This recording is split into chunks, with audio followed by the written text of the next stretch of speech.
Senhor nosso Deus, Pai nosso que estás nos céus, que o teu nome seja santificado em todo o tempo, que venha a nós o teu reino e seja sempre feita a tua vontade na terra, assim como ela é feita no céu.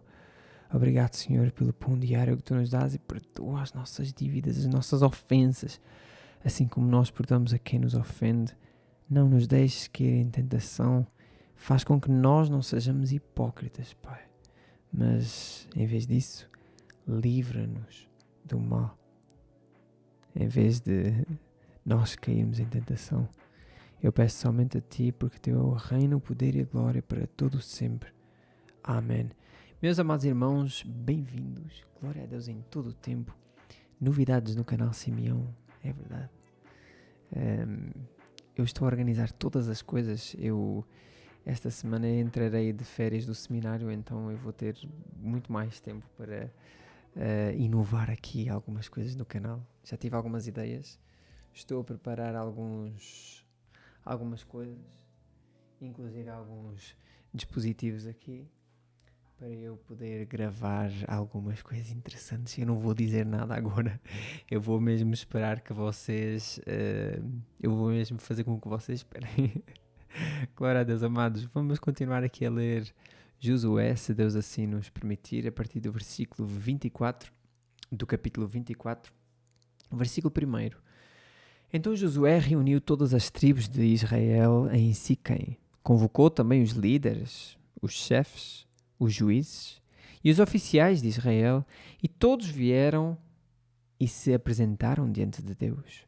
Josué disse a todo o povo: Assim diz o Senhor, o Deus de Israel. Muito tempo atrás, seus antepassados, incluindo Terá, pai de Abraão e de Naor, viviam além do rio Eufrates e serviam outros deuses. Mas eu tirei seu antepassado Abraão da terra além do Eufrates e o conduzi à terra de Canaã. Dei-lhe muitos descendentes por meio de seu filho Isaque. A Isaque dei Jacó e Esaú. A Esaú dei os montes de Seir como propriedade, mas Jacó e seus filhos desceram para o Egito. Então enviei Moisés e Arão e lancei pragas terríveis sobre o Egito. Depois tirei vocês de lá. Quando tirei seus antepassados do Egito e eles chegaram ao Mar Vermelho, os egípcios os perseguiram com carros de guerra e cavaleiros. Seus antepassados clamaram ao Senhor, e eu coloquei escuridão entre os israelitas e os egípcios. Fiz o mar desabar sobre eles e os afoguei. Vocês viram com os próprios olhos o que eu fiz contra os egípcios. Depois vocês viveram muitos anos no deserto. Por fim, eu os trouxe à terra dos amorreus, a leste do Jordão. Os amorreus lutaram contra vocês, mas eu os destruí diante de vocês. Eu os entreguei em suas mãos e vocês tomaram posse da terra deles. Então Balaque, rei de Moabe e filho de Zippor, declarou guerra contra Israel. Mandou chamar Balaão, filho de Beor, para amaldiçoá-los, mas eu não dei ouvidos a Balaão.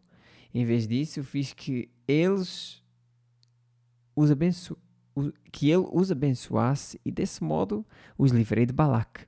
Quando vocês atravessaram o Jordão e chegaram a Jericó, os habitantes de Jericó lutaram contra vocês, como fizeram os amorreus, os ferezeus, os cananeus, os hititas, os girgazeus, os heveus e os jebuseus. Mas eu os entreguei nas mãos de vocês. Enviei terror adiante de vocês para expulsar os 2 reis dos amorreus. Não foram espadas nem arcos que lhes deram a vitória. Eu lhes dei uma terra que vocês não cultivaram e cidades que não construíram, as cidades onde agora habitam. Eu lhes dei vinhedos e olivais para alimentá-los, embora vocês não os tenham plantado.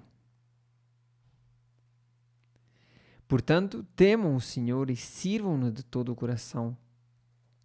Lancem fora os ídolos que seus antepassados serviam quando viviam além do Eufrates e no Egito, sirvam somente ao Senhor.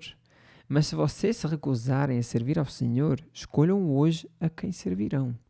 Escolherão servir os deuses aos quais seus antepassados serviam além do Eufrates, ou os deuses dos amorreus em cuja terra vocês habitam?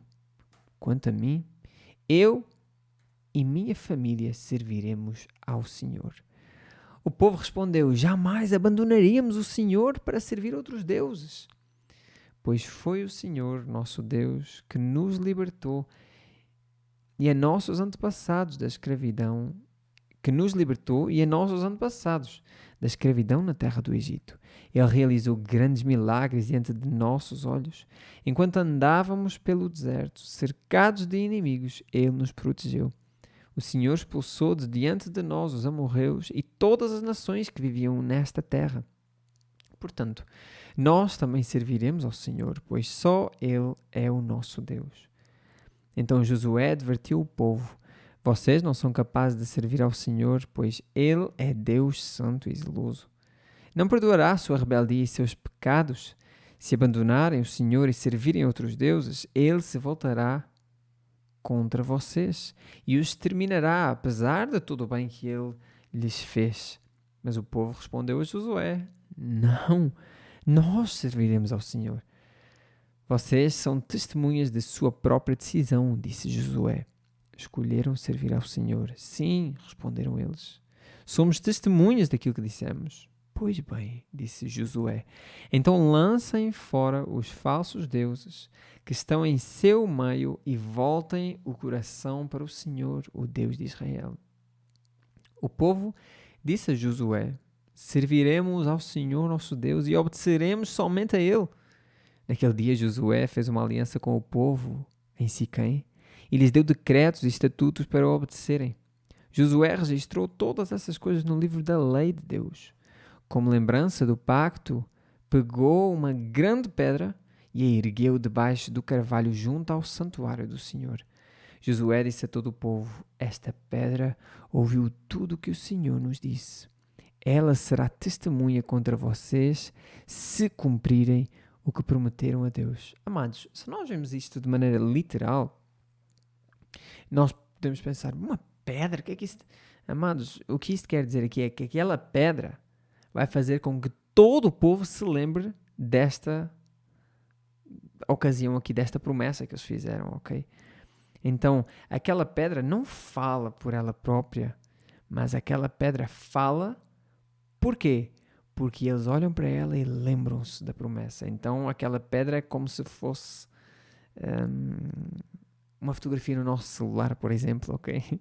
Para nos lembrarmos de alguma coisa, aquela pedra era a prova de que eles testemunharam, de que eles prometeram seguir a Deus, ok? Então Josué se despediu de todo o povo e cada um voltou para a terra que havia recebido como herança. Depois de algum tempo, Josué, filho de Num, servo do Senhor, morreu aos 110 anos. Sepultaram-no na terra que ele havia recebido como herança, em Timnat-Sera, na região montanhosa de Efraim, ao norte do monte Gaás. O povo de Israel serviu ao Senhor durante toda a vida de Josué e das autoridades que morreram depois dele e que sabiam pessoalmente tudo o que o Senhor tinha feito por Israel. Os ossos de José, que os israelitas haviam trazido consigo quando saíram do Egito, foram sepultados em Siquém, no terreno que Jacó havia comprado dos filhos de Amor, por 100 peças de prata. Esse terreno ficava dentro do território da herança dos descendentes de José. Eleazar, filho de Arão, também morreu. Foi sepultado na região montanhosa de Efraim, na cidade de Gibeá, que havia sido entregue a seu filho Finéias. Amados, são 18h56. Eu estou em cima da hora para ir para o seminário. Mais uma vez, amados, mas eu vou continuar aqui a leitura, ok? Então nós passamos agora para Lucas, capítulo 21. Esperando Jesus no templo, observava os ricos depositarem suas contribuições na caixa de ofertas. Então uma viúva pobre veio e colocou 2 moedas pequenas. Jesus disse: eu lhes digo a verdade, esta viúva pobre deu mais que todos os outros. Eles deram uma parte do que lhes sobrava, mas ela, em sua pobreza, deu tudo que tinha. Amados, nós vamos entender aqui uma coisa. Era uma viúva pobre, com certeza. Ela não estava, pelo que o texto nos leva a pensar, ela não estava a cuidar de alguém. Okay? Até parecia uma senhora mais velha assim. Não diz aqui diz apenas viúva pobre. Mas nesse sentido aí, parece que ela não tinha mais ninguém para cuidar. Então, ela não tinha responsabilidade para com outras pessoas. O que é que ela fez? Ela deu tudo o que tinha. Tudo o que tinha eram apenas 2 moedas. Eu vou dizer 2 reais, ok? Enquanto os outros davam 500 reais, 1000 reais daquilo que lhes sobrava, não iria fazer diferença. Ela, a oferta dela demonstrou muito mais o coração dela. Então, Simeão, nós temos que dar muito para mostrar o nosso coração. Sim, não financeiramente, propriamente de maneira financeira, ok? Há pessoas que têm o dom de ofertar. Elas dão grandes quantidades, elas dão muitas ofertas. Isso é um dom que Deus dá a essa pessoa para que ela então consiga ofertar. Mas o que Jesus está aqui a salientar não é a parte de oferta monetária. O que Jesus está aqui a salientar, a colocar em primeiro lugar, é o coração da mulher. O coração da mulher estava completamente entregue e não apenas ela deu parte dela. Ela realmente deu tudo o que tinha. Claro, o exemplo aqui é monetário, mas nós entendemos perfeitamente que aqui o que está a falar não é questão monetária. Senão os outros que deram muito mais, eles teriam muito mais ênfase. Mas a questão que está aqui a falar é em relação ao coração dela. Então ela deu realmente o que ela tinha apenas. Se tu tens o teu tempo e tu tens alguém, por exemplo, és pai ou mãe, e tu tens pessoas que estão que dependem da parte financeira, tu não vais dar tudo o que tu tens a um templo, neste caso a uma igreja, aqui digo em templo entre aspas, colocando aqui no contexto, e depois a tua família vai passar fome, ok? Isso não é coerente com a palavra de Deus. Mas se tu tens o tempo para dar à igreja, provavelmente isso até vai ser o dom, ou é o dom que Deus te está a dar.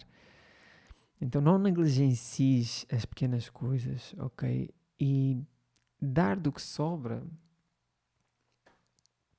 que é que tem de importante isso aí? Claro que Deus abençoa sempre que Ele quer, quando Ele quer, a pessoa que Ele quer abençoar.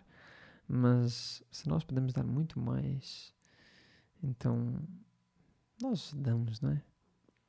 E não estou a falar apenas de maneira financeira. Aliás, essa parte estou a falar, mas não é mesmo o principal aqui. Alguns dos seus discípulos começaram a falar das pedras magníficas e das dádivas que adornavam o templo.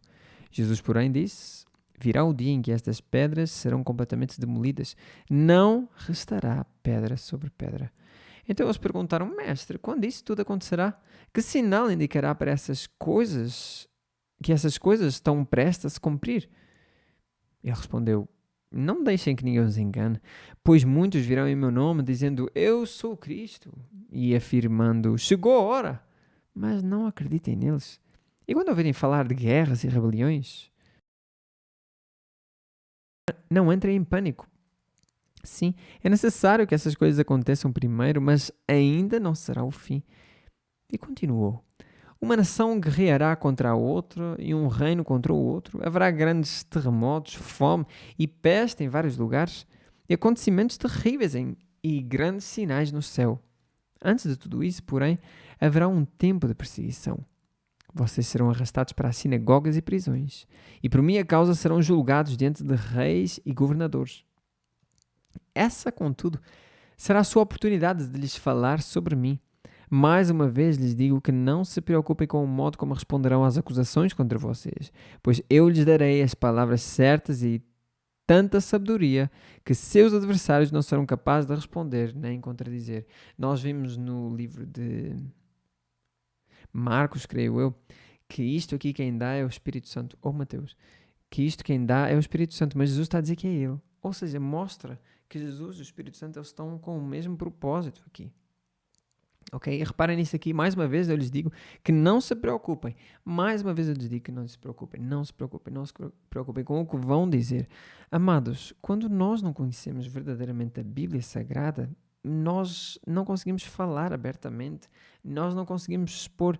Eu acho interessante que algumas pessoas parecem robôs. Eles memorizam várias coisas e então vão responder daquela maneira às várias questões que as pessoas vão fazer, mas isso aí não é conhecimento, isso é apenas memorizar e despejar. Conhecimento é vivência, amados. E graças a Deus que Ele, aqui está a falar nesta parte específica, quando eles forem presos, mas Deus em todo o tempo Ele nos dá esse conhecimento. Como é que alguém não consegue explicar a simplicidade do Evangelho? Porque essa pessoa não entendeu ainda. Então, amados, é muito importante nós explicarmos para nós próprios. Lemos uma passagem da Bíblia e o que é que eu compreendi daqui? Eu vou-me explicar a mim próprio o que eu compreendi. Dessa maneira, nós vamos começar a entender realmente o que isso significa. O que tudo isto significa, ok? Mas isso não é dom de nós, ok? Isso é Deus. Não vem de nós, isso é dom de Deus. Pois eu lhes darei as palavras certas e tanta sabedoria que os adversários não serão capazes de responder nem contradizer. Até mesmo seus pais, irmãos, parentes e amigos os trairão e até matarão alguns de vocês. Todos os odiarão por minha causa, mas nem o fio de cabelo de sua cabeça se perderá. É pela perseverança que obterão a vida. Pouca gente gosta deste versículo, não é? Amados, que Deus nos faça não ser hipócritas, mas perseverar em sua palavra, porque é aquele que permanecer até ao fim, esse será salvo. E quando virem Jerusalém cercada de exércitos, saberão que chegou a hora de sua destruição. Então quem estiver na Judeia, fuja para os montes, quem estiver na cidade, saia, e quem estiver no campo, não volte para a cidade, pois aqueles serão os dias da vingança, e as palavras proféticas das Escrituras se cumprirão. Que dias terríveis serão aqueles para as grávidas e para as mães que estiverem amamentando, pois haverá calamidade na terra e grande ira contra este povo. Serão mortos pela espada ou levados como prisioneiros para todas as nações do mundo, e Jerusalém será pisoteada pelos gentios até que o tempo deles chegue ao fim. Haverá sinais no sol, na lua e nas estrelas. E na terra as nações ficarão angustiadas, perplexas com o rugir dos mares e a agitação das ondas. As pessoas ficarão aterrorizadas diante do que estará prestes a acontecer na terra, pois os poderes dos céus serão abalados. Então todos verão o Filho do Homem vindo numa nuvem, com poder e grande glória. Portanto, quando todas essas coisas começarem a acontecer, levantem-se e ergam a cabeça, pois a sua salvação estará próxima. Então, mas nós não somos salvos no dia de hoje? Amados, é o que nós temos falado aqui. A nossa fé mostra que nós estamos salvos, que nós somos salvos, sim. É uma fé que salva, fé salvífica. Então, essa fé foi dada por Deus. Então, nós dizemos, eu sou salvo. Por quê? Porque temos essa fé. Mas o dia ainda não chegou, eu ainda estou aqui. Ok? Então, a sua salvação estará próxima. Ou seja, em João principalmente está a dizer no último dia, no último dia, e no último dia, e no último dia, ok? Então, glória a Deus, amados, pela sua palavra. Permaneçamos firmes até ao fim. Salmos 89, a partir do versículo 38 até o 52. Agora, porém, tu o rejeitaste e o descartaste. Estás irado com o teu ungido. Renunciaste a tua aliança com ele e jogaste sua coroa no pó. Derrubaste os muros que o protegiam e destruíste as fortalezas que o defendiam. Todos que por ali passam o saqueiam. E ele se tornou motivo de zombaria para seus vizinhos. Tu fortaleceste seus inimigos e lhes deste razão para celebrar. Tornaste inútil sua espada e não o ajudaste na batalha. Acabaste com o seu esplendor e derrubaste o seu trono. Fizeste-o envelhecer antes do tempo e o envergonhaste em público. Até quando, Senhor, esta situação continuará? Acaso te esconderás para sempre? Até quando tua ira arderá como fogo? Lembra-te de como minha vida é curta, de como é vazia a existência humana. Ninguém vive para sempre. todos morrem. Ninguém escapa das garras da sepultura. Onde está, Senhor, o teu antigo amor? Tu o prometeste a Davi com um juramento fiel. Considera, Senhor, como teus servos passam vergonha. Levo no coração os insultos de muitos. Teus inimigos, Senhor, têm zombado de mim. Zombam do teu ungido por onde ele vai. Louvado seja o Senhor para sempre. Amém e amém. Provérbios 13, 20 a 23. Quem anda com os sábios se torna sábio, mas quem anda com os tolos sofrerá as consequências. Porquê? Porque se torna um tolo. Porque já é tolo, né? Andar com os tolos já significa que é tolo. Desgraças perseguem os pecadores, enquanto bênçãos recompensam os justos. A pessoa de bem deixa a herança para os netos, mas a riqueza do pecador vai para as mãos do justo. As terras dos pobres produzem muito alimento, mas a injustiça tudo consome. Glória a Deus, meus amados irmãos, que permaneçamos todos na Bíblia Sagrada para que ela permaneça em nós. Eu agora já descobri porque é que isto fica lento ou não. Agora já não está lento. Boa. Amanhã com certeza, se Deus permitir, se eu me lembrar, né? Isto ficará rápido o tempo todo, ok? Aqui a câmera. Deus vos abençoe, permaneçamos todos na Bíblia para que ela permaneça em nós até ao dia de amanhã, se Deus permitir. Eu agora vou para o seminário. Eu peço oração, amados, mesmo, oremos uns pelos outros. Glória a Deus em todo o tempo e fiquem atentos porque brevemente novidades aqui no canal Simeão, permitindo Deus. Amém.